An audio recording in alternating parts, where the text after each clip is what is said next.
Hello and welcome back to my channel, or welcome to my channel in the first place. I think this is actually like the fourth audio I'm recording today. Great, love the energy. Anyway, let's get into it. You had the biggest crush on Todoroki since the day you'd met him. Sure, at first it was his looks and distant personality that pulled you in, but now that you've gotten to know him better, your feelings for him have only grown. You were friendly with him both in and out of class, but you didn't really get any other time than that to hang out with him. He was always busy or with his other, closer friends, most noticeably, Momo. Now, you weren't entirely sure if there was something there or not, but they hung out quite a bit. I mean, you couldn't blame him if he did like her. She was beautiful, tall, wealthy, and overall really nice and a kind person. Everyone liked her, so it wasn't hard for anyone to believe that she had caught the eye of the most popular boy. Every day you'd walk home with Bakugo and vent about how Todoroki was never going to notice you. Of course, your best friend only got annoyed when you kept going on about that half-and-half bastard, as he'd say, but still he listened and tried, in his own way, to comfort you when you were having a particularly hard time because of it. Although most of the time he simply yelled at you for even bothering with someone like him. You and Bakugo had been close for years, and as a result you were pretty close with Midoriya too. The two of them never saw eye to eye, and it would be an understatement to say that Bakugo was a little unkind to him. You had miraculously managed to hold a friendship with the both of them through the years. Midoriya, unlike your hot-headed friend, was actually somewhat close with Todoroki, but even he had nothing to offer on the topic of him and Yaoyorozu, nor whether Todoroki was even looking for a relationship at all. Your unrequited love had lasted quite long, but it was becoming more of a strain on you recently. It was just heartbreaking to see him chatting and having fun with Yaoyorozu, when that was all you wanted from him, just for him to smile at you the way he smiled at her. After you were moved into the dorms, it only got so much worse. You had to see him all day, every day. It was actually Bakugo who convinced you to just tell him, although by convinced, I mean he yelled at you and told you to get it over with. Rip the band-aid off, if you will. And so, you went to Todoroki's room after dinner, stopping in front of his door, taking a deep breath in, before finally allowing your knuckles to patter against the hollow wood. He opened his door and looked at you as if you were lost before noticing the obvious anxiety on your features. Listener, he stepped aside and let you come in, still wondering why you would come in at a time like this. The moment he closed the door, and you were sure no one else would hear you, you turned around and blurted out everything you had to say. I know you probably like Yaoyorozu, but I like you, and I just wanted to get that off of my chest. He looked up, eyes finally meeting his own, which only looked even more confused than they did before. Sorry, I'm gonna go now. With a sigh, you awkwardly made your way to move to leave. Only something had stopped you. Aren't you dating Bakugo? Your laugh rang through the room, echoing off the walls as you frantically shook your head. No, God no, I mean, I love him and all, but he's my best friend and we're practically brother and sister. No. Never. You. It wasn't the first time that someone had mistaken your relationship with Bakugo as something more than a simple friendship. Every time someone had assumed you were already more, both of you had looked at each other in disgust and laughed it off. Well, you'd laughed it off. Bakugo simply yelled at whichever idiots had made the assumption. You're not, but I thought, Todoroki trailed off, rubbing the back of his neck as he finally registered the rest of what you'd said, and suddenly blurted, I don't like Yaoyorozu, not like that. You tilted your head to the side, nodding ever so slightly, although you were unsure what he was telling was the truth. You don't? No, I actually like you too. I like you too. He shook his head and continued to awkwardly rub the back of his neck for a second before locking eyes with you again. You do. It was safe to say that your heart was racing in your chest. Thump, thump, thumping away, as your face all of a sudden began to heat up. Todoroki, Shoto, Todoroki, had just confessed to you, right after you confessed to him, no less. I do. It seemed his initial awkwardness had passed, because he had gotten the hard bit over and done with now, and he was walking closer towards you, stopping just in front of you.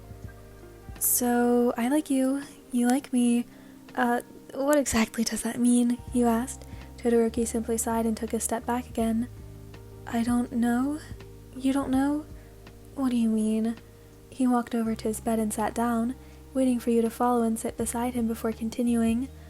Well, I've never really liked anyone before, and I've never been in a relationship, so I don't really know how this works.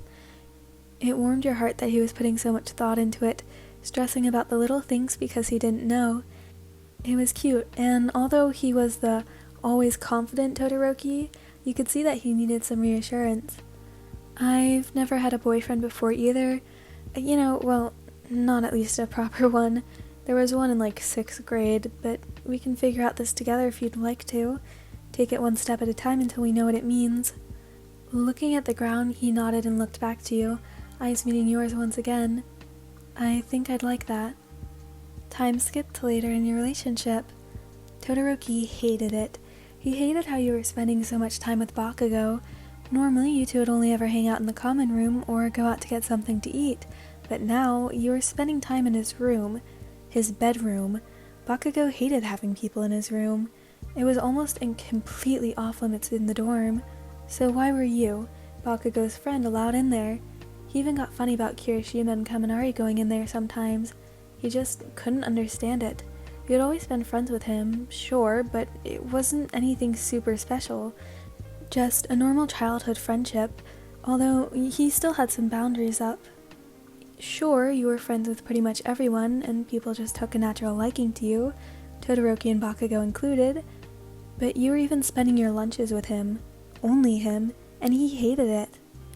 Come on, we're never gonna get this project done if you sulk like a little baby, you complained, rolling your eyes at the boy sitting across from you. Hey, who are you calling a baby? Bakugo's voice, as usual, boomed throughout the room. You were one of the only few people who dared to get on his nerves, knowing that no matter how much you teased him and pissed him off, he would always calm down eventually. Bakugo didn't scare you. He was your friend after all. Just get your bit done. I don't care if Kirishima was ignoring you today. I'm sure he's just busy with his own project. It was true. Kirishima had seemed busier than usual.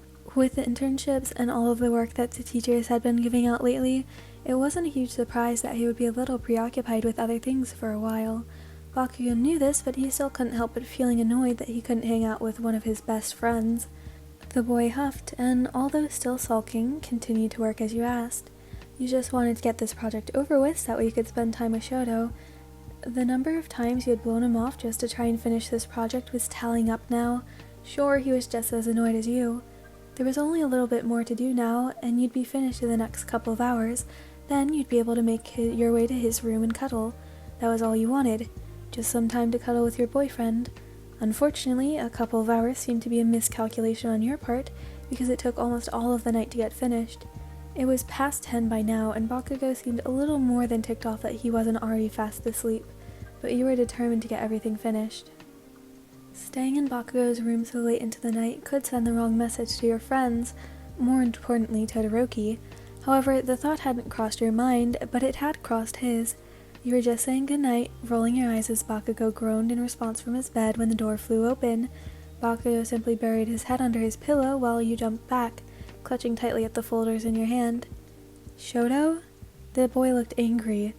No, more sad.